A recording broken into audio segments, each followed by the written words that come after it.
there, I'm board certified professional organizer Kathy Burns. I'm really glad you're here. This podcast is designed for busy entrepreneurs just like you who want to take better control of your business and move forward with less stress and more success. If this is your first time listening, then thanks for coming. The Organized Energized podcast is produced for your enjoyment, and show notes are found at thepodcast.organizedandenergize.com. Come back often and feel free to add this podcast to your favorite RSS feed or iTunes. You can also follow me on Twitter at Organized Energy and Facebook. All links are in the show notes.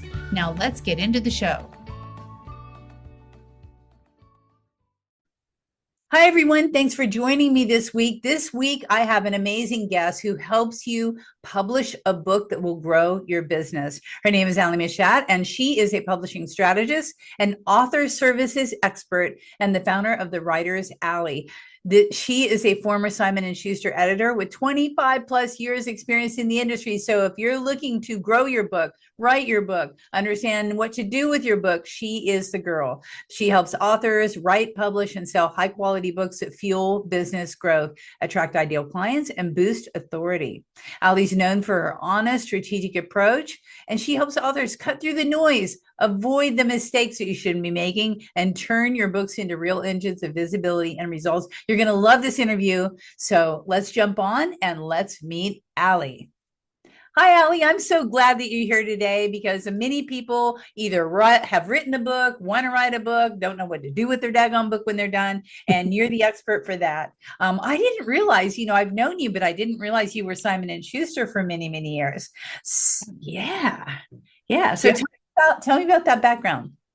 Yeah, working at Simon & Schuster was the culmination of a real lifelong manifestation story. I've always loved books. I've always loved to read. I've always loved to write.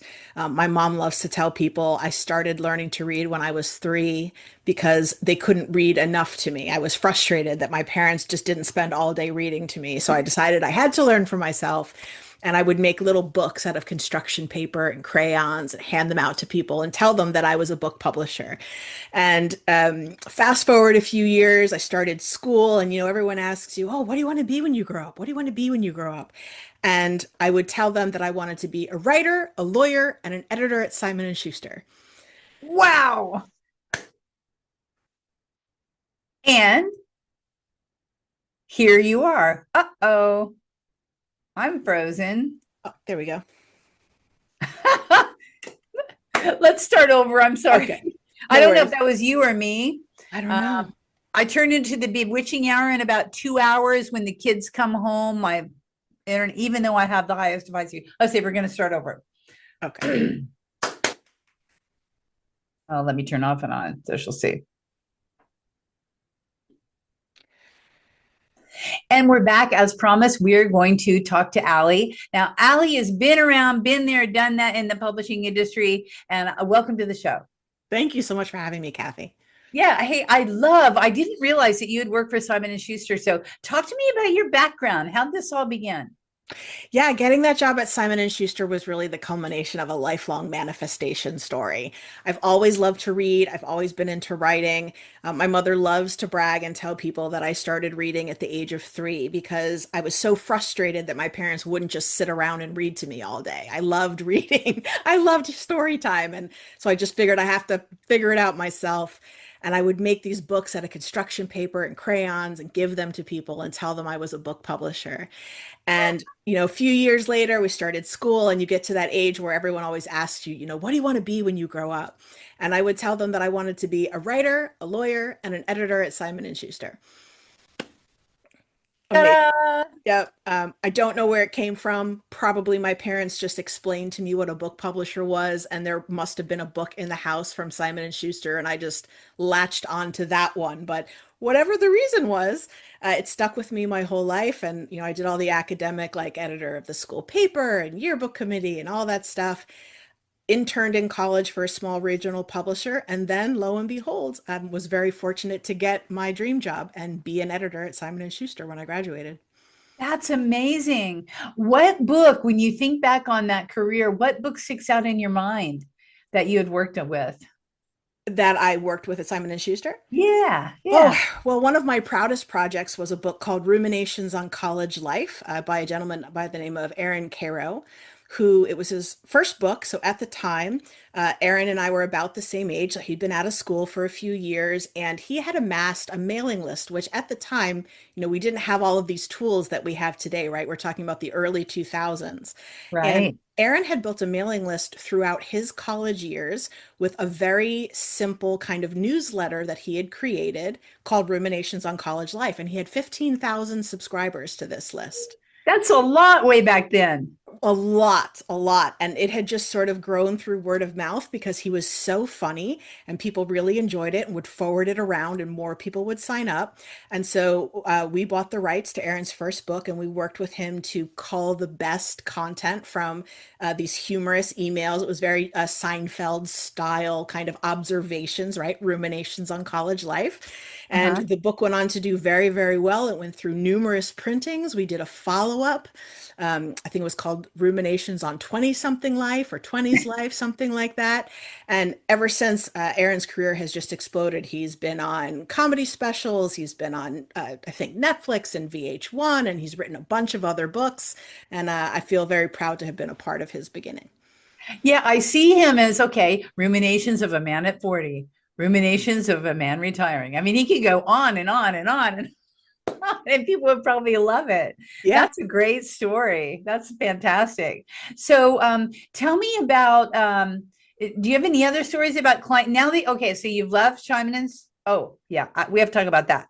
Let's talk about the exit strategy, what happened, and how you fledged on your own. Yeah, absolutely. I loved being there. Like I said, I had gotten my dream job. It was a huge accomplishment. I had wonderful mentors. I was really very, very lucky because at the time, many departments were known for not being very nurturing of their young people. There was a very strict kind of hierarchy. It was the devil wears Prada kind of situation. Assistants would tell stories about being sent out to get laundry and things like that. That did not happen where I worked. They were wonderful. Everybody was wonderful from the leadership on down. So I got to learn a lot and I got to start acquiring books a lot earlier than I think most people my age in the industry would have. So everything really was very good until we started to see a lot of changes in the world. We had the dot-com bust first, then a couple of years later, we had 9/11, which really impacted New York and all of the businesses in New York, pretty significantly. And so, like many other businesses, we had some shrinkage. We went through a few years with multiple rounds of layoffs.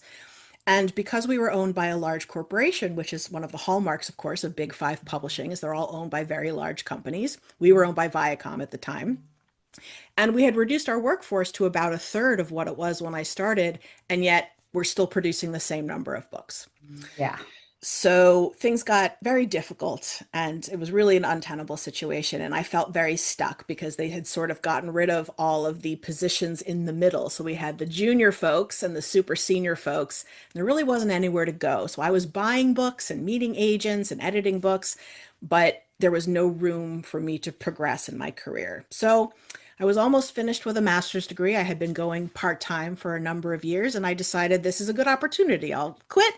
I'll go full-time. I'll finish up the degree. I'll do some freelancing on the side. Maybe in about a year or so, New York will get back on its feet. We'll have all this tragedy behind us, and things will start to be moving. The economy will start opening up again.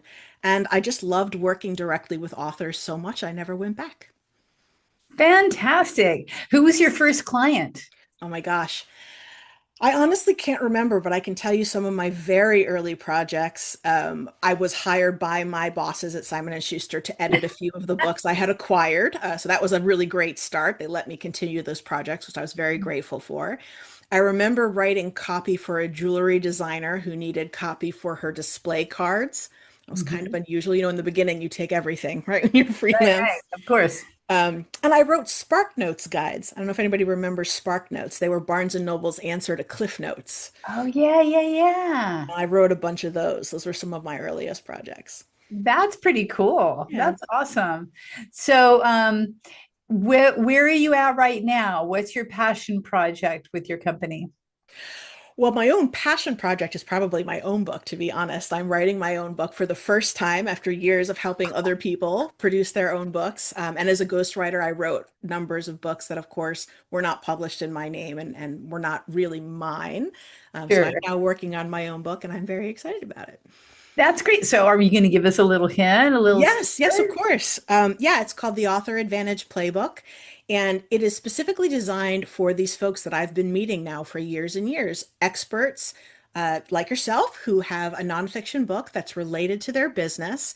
And, many times people are told, well, you need a book for your business. And so they write the book, but nobody tells them what to do with it afterwards. And they just kind of think, well, if I publish the book, Field of Dreams, right? I'll just publish it and my business will magically grow. And the Hmm. truth is that if you treat it that way, your book becomes, a decoration in your Zoom background, right? Exactly. But nothing else. And so Right. I want to help people see that the value of their books is not limited to their cover price. And there are really useful and time-tested strategies where they can leverage that book to achieve various goals in their business. That is a great calling, and it's something that you know how to do. So, Indeed. yeah, I can't wait for your book to come out. Thank you. All right, I'm going to help you launch that puppy. Not that you're going to need it because you know how to do all this stuff. But you're right. I remember when I wrote my first book way back in 2009. It was a 3.5 year endeavor. I just couldn't get the title right. The working title. You'll love this, Ally. Was Stuck in the Muck of Your Stuff. Oh, wow. And I was stuck in the muck of my title. And when I finally spoke with someone, she divined the word mastery. And when it Mm, became How to Master Your Muck, I published it in like 3 months after that. And every yep. chapter was a mastery chapter, right? So it's amazing how words will really affect that. But what I was getting at is I remember 3.5 years into it, I finally published because I self-published Hmm. because I'd been a publisher before for other various things. And then I'm like, oh God, okay. I'm exhausted. Now I have to market. Right. So it's not just Exactly. writing the book, it's marketing the book.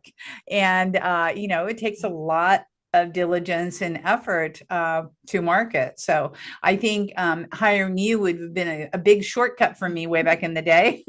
Definitely. A shortcut is the right word. I like to say that publishing a book isn't rocket science, right? With enough time and enough access to resources and people with experience, you can figure it out. But you're an expert in whatever it is that you do. You don't need to become an expert in book writing and publishing. We're the experts. Let us help.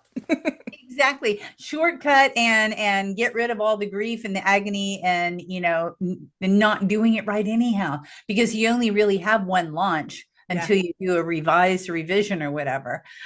So yeah, I agree with that. Back to my theme that keeps going through all of my podcasts: masters hire masters. Yep, The most exactly. masterful people will hire others to do what they cannot do or what they should not be doing anyhow.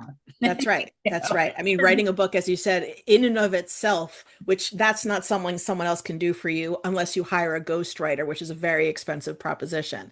Yeah. Other than that, writing the book is really on you, and that takes so much time and so much energy. Hire people to help you with the rest. Absolutely. I am behind that 5,000%. I will do that for my next book, which is in the back of my head right now. Nice. Anyhow. So how do you celebrate your successes? All this year I've been talking about, and it goes back to my first book actually, because I published and I didn't stop to appreciate or to celebrate. I'm just like, okay, now I got to get on the marketing grinding wheel, right? So how do you celebrate your successes yourself? Yeah, that's a great question, and I'm very guilty of the same thing. I have for many, many years been really bad about celebrating. It's like, okay, done. What's the next thing that has to be done? Mhm. My husband helps me a lot with that. I tell him when I've accomplished something, when I've wrapped something up, when I finish something, and he's the one who says, "Great, we're going out to celebrate. We're going out to dinner. We're gonna, grab a little bottle of champagne on the way home. We're gonna do something special, or, he'll bring me home a special treat from a bakery or something like that, just to find a way to market and to celebrate a little. Because I'll be honest, if he didn't, I probably wouldn't. That's exactly why I asked this on my podcast. It reminds me, it's a very Yeah. self-centered question, reminds me that I need to stop and celebrate and say, yeah, that worked out great. Pause, Yeah. and say, It's so Yeah, important. It's so important. And I think especially for entrepreneurs, we're all high achievers by nature and we're so like, bent over and like do the work and get it done. It's hard. It's a hard muscle to build. it is. And it's a very important one for sure because we need to celebrate ourselves. So, you're very organized, I'm sure, because you teach people about writing. What's your favorite organizing hack or tactic that you use to keep your life in line? Asana. Asana is my project management tool. I Huh? had an assistant introduce me to it over a decade ago, and it was absolutely life-changing. I treat it like a second brain. I forward emails into it. Any ideas I have go in there. Of course, we actually manage projects in there as you're supposed to. Um, the year that I learned not to keep everything in my head and to put it into Asana Yeah. absolutely changed my life. Yeah. Yeah. Because we hold a lot of stuff in our heads. And, I always tell my clients, it's like you're taking up precious RAM space for like a task list. I mean, That's come right. on. You don't have to remember all that stuff. Yeah, I Yeah. use Trello. I truly believe that having a good project management system that jives with you, Yeah. works great. My husband loves Flowy, and Oh I yeah. can't do Flowy. Like Flowy kind of freaks me out because I love the board, so everybody to own. But for those of you listening, if you have a lot of projects in the brew and you're super busy, like Ally and I are, you really need to have somewhere to contain that data in a fashion that makes visual sense to you. Yeah. I think visually it has to be the kicker. I think that's why workflow doesn't work for me. I love Trello. I love little cards, Asana's whole thing. It's just whatever works for you. So thank you for that tip. That's a good one. And check out any project management system if you're listening and you don't have one. Oh yeah. Yeah. This is one of the things I'm really like on a soapbox about when I talk to people and they'll tell me that they don't have, oh, we're using spreadsheets. It's fine. Oh, I do it through email. It's fine. It's like, girl, you don't even know how not fine it is until you start using a system. And then you will understand what you've been doing to yourself all this time. Yeah, the spreadsheets. It's like people that keep their accounting in spreadsheets. It's the same thing. It's like, what are you thinking? Like, Yeah. really? You're Yeah. doing all that? No, it's really hard. So, yeah, for sure. So, okay. So I know that since you were three, you wanted to be a writer and you wanted to publish and you were going to do that, which you did do that. If you had to look back and tell, let's say your girl right out of high school, Mm. some advice, what advice would you give her? I think that I would have put more emphasis on content creation early in the trajectory of online businesses, right? You remember when info products were a thing, and especially with the self-publishing world, a lot of people were putting out, in my opinion, really bad information, books, blogs, white papers, etc. And I held back because of imposter syndrome. I really felt like, oh, I don't have enough experience yet. I don't know enough yet. And in retrospect, most of those people didn't know any more than I did, and in many cases didn't know as much as I did at all. They were, bropreneurs and digital marketers and SEO people that were kind of jumping on the self-publishing bandwagon, didn't actually have any book experience at all. So I would go back and try to encourage her to not hold back just because she's afraid that she doesn't stack up to other people, because I think I had really valuable information to offer that would have helped a lot of people. Yeah, that's great advice. And to know that we're all an expert in something. And we all know more about one thing than most other people do, True. which makes us an expert. So yeah, the self-confidence factor for sure. Yeah, imagine if you would have been prolifically putting out content since that age, especially with your career. I can't wait Yeah. to read. I hope you have some things about your career and what you've learned in your journey along the way in your book that you're putting out. Because I think Oh, it's sure. very interesting about the backings of a huge international publishing company. That's Yeah. great.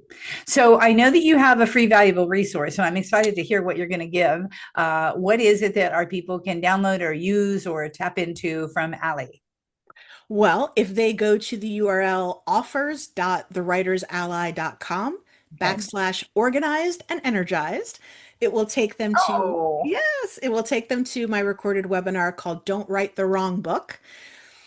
It's Hmm. about 30 minutes, and it is all about what it means to write the right book, how to avoid writing the wrong book, and takes them through a simple 5-step process that they can run against any book ideas they're considering right now, or if they're already writing, they can kind of think through it based on what they already have and just really make sure that what they're writing is in alignment with what they want that book to do for them out in the world. Valuable. I'm definitely going to watch that.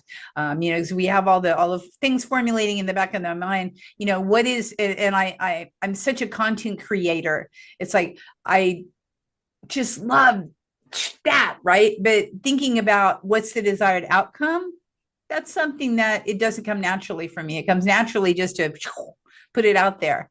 So I'm definitely going to watch that. Everybody, make sure to grab the link and listen to what Ally has to say, because she's a wealth of knowledge. Okay, is there anything that I should have asked you or that you wanted to talk about during this here conversation?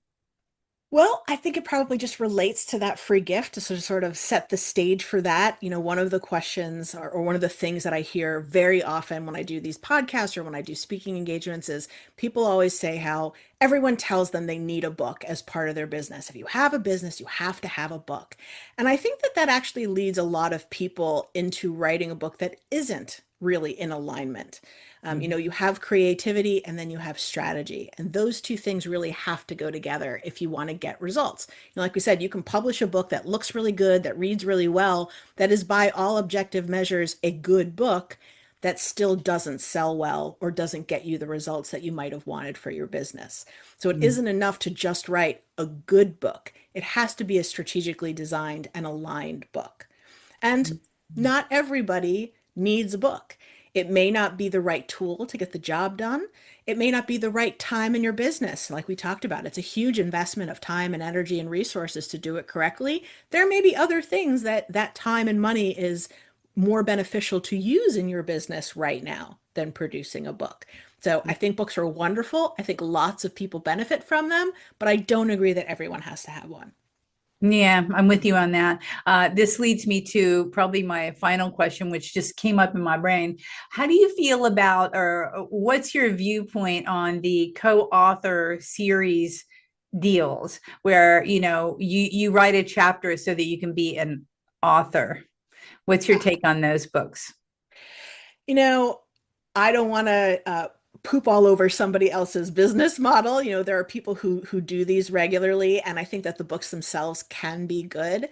And it can be beneficial if you are participating in a group that is really collaborative, where part of the benefit of being in the book is, in fact, forming relationships with the other authors, where there's lots of opportunity to work with partners, right, in various different ways. And or if the company producing the book has a really strong plan for distributing and marketing the book and really pushing to get it out there. Yes. Unfortunately, a lot of places sort of sell this as a quick fix. Oh, well, just pay us, $1,000 and write this one chapter. You don't have to write a whole book. Then you can call yourself an author. I don't think that anyone with any real experience is fooled by that. Writing one chapter in a book does not make you an author, and it certainly doesn't have the gravitas that a complete book with your name on it has when it comes to leads and other prospective partners. They're not going to look at that book where you wrote one chapter and consider you an expert at the same level as if you wrote a full book.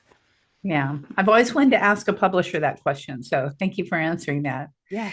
Well, it's been a pleasure. I am so happy to have you on the show. Everybody out there who's thinking about an idea in your head and you think you might want to write a book, make sure to listen to the training. I'm going to for sure, and ruminate on what I want to do next, and you can as well. So thank you, Ally. I really appreciate your time.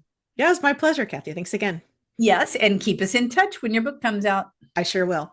Okay, take care. Thank you guys for listening. And until next time, we will see you then.